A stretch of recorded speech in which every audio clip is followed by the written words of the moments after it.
Welcome back to AM Northwest. The Northwest is a treasure trove of natural wonders, especially for those looking to collect rocks, gems, minerals, and fossils. Here to share how to get started, we welcome the author of the forthcoming book, A Rockhound's Guide to Oregon and Washington, Alison Jean Cole. Good to have you with us. Thanks so much for having me. What's interesting, too, is you've been here 15 years, but you lived on the East Coast before. But when you came here, this is kind of where your rockhounding kind of exploded. I saw the geology of the West and I fell in love, and Yeah. I wanted to see all of it. Where did your love of the rocks and the gems and the petrified wood come from? You know, when I was little, somebody gave me a piece of obsidian, which is volcanic glass, and I'd never seen anything like it in my life. And for the longest time, I didn't believe that it could possibly be naturally occurring. Right. And then I came to Oregon. So let's say we want to be a rockhound. What do you suggest we do, first of all? Because number one is, like, do you need to know what you're looking for, or you just be open to whatever you find? Yeah, I think it's really important to be open to whatever you find. And I think the understanding what you're looking at comes next. So if you find a material that appeals to you, you think it's pretty or it's special, that's the whole point of the hobby. Okay, so let's go through. You say, first of all, to get started to rockhound, you need some essential tools. Yeah, absolutely. And I think a lot of people might actually think that that's a rock hammer. And Yeah. I would argue that that's the last tool you need for rock hounding. There's three things that I love to go rock hounding with. I have a fly fishing vest with lots of pockets. Oh, perfect. Yep. Yeah, yeah. And anytime I see a rock, I just put it in and then my hands are free. Yeah. If I'm collecting large material, which is very, very rare, I love those collapsible canvas buckets. They're usually sold at fishing stores, Army, Navy stores. You can find them online. And third is a tiny little jar, because a lot of times you'll find specimens that are small and lovely, and that's actually the best container to put them in. Rather than a bucket, a little container is great. Okay, so where do you go and what do you look for? Sure. So there's really only a few environments where rocks show up in abundance. Okay. So my first place to recommend would be rivers. Okay. Rocks in abundance. And then beaches. You have sandy beaches and rocky beaches. Oh, tell me what we're looking at here. Oh, sure. Oh, wonderful. So this is a river spot. This is up on the Cispus River, which runs into the Cowlitz off of Mount St. Helens and Mount Rainier. Okay. And what kinds of rocks are we seeing? Yeah, so we're looking at some banded picture stone, which is actually bands of iron moving through volcanic ash from an eruption. Then the colorful material are clay stones that have eroded from that ash, and you get these beautiful colors. Wow, that's incredible. Okay, and you mentioned, so rivers and beaches. Beaches, rocky beaches. Then you can head to drier areas, and in those dry areas, mountain slopes and deserts, you're looking for dry washes, places where water occasionally runs through, moving soil and leaving rocks behind. And tell me what we're looking at here. Oh, so this is definitely a desert ecosystem. This is actually on the eastern flank of the Pueblo Mountains in very southeastern Oregon. Okay. These are some very unusual rocks for Oregon.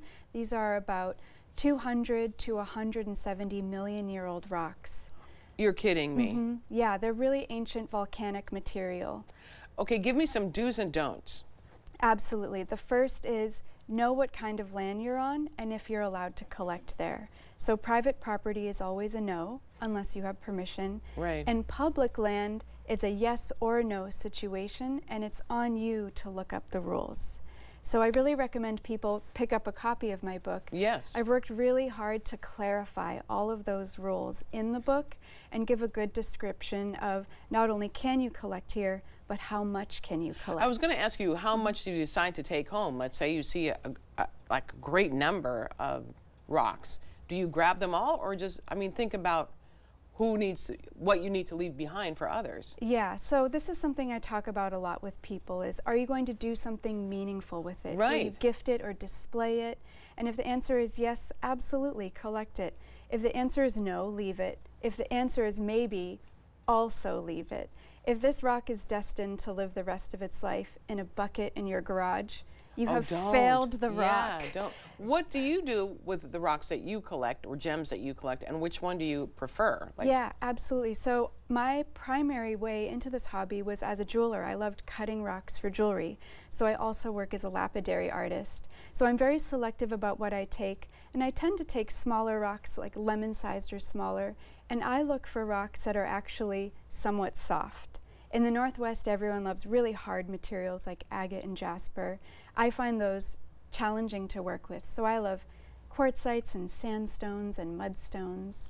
Okay, let's talk about fossil collecting on on an Oregon beach. I don't know if that's correct, but let's take a look. Yeah, absolutely. Yeah, tell me what we can, like, look at this. Yeah, so this is a fossil whale skull. This whale skull could be anywhere from 25 to 40 million years old. Oh my goodness. If okay. it's coming out of the Astoria Formation, it's about 25 million years old. Oregon beaches, which are overseen by the state of Oregon, their state land, have a very special rule that does allow people to collect the fossils of vertebrate animals. So think dolphins, whales, seals. Why this is special is that state beaches allow you to collect material in the form of cobbles. So if you find a cobble that happens to have... What's a cobble? Oh, great question. A cobble is a large round rock. Okay. And if that large round rock can fit in a 5-gallon bucket, okay, you're allowed to keep it. Oh, wow, okay. However, if you see fossil material embedded in the cliff or embedded in rocks on the ground, you have to leave those. Oh, of course. You can't dig them out. But loose cobbles you're allowed to keep. And so if there is a fossil bone inside it, you're actually allowed to collect that. So this is a very unique rule because collecting fossil bones on most public land is prohibited.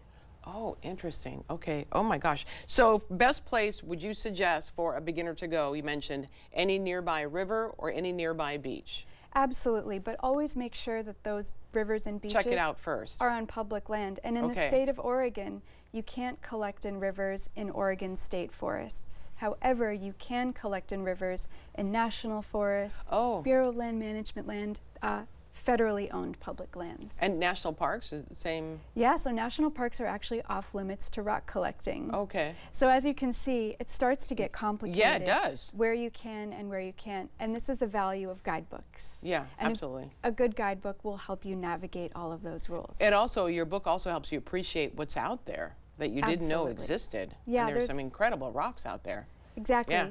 Oregon has a treasure trove of amazing rock and mineral materials. And so in the book, I discuss a lot these wonderful, beautiful, curious, and unusual stories. Right. Amazing. We want to tell everyone the book again is titled A Rockhound's Guide to Oregon and Washington.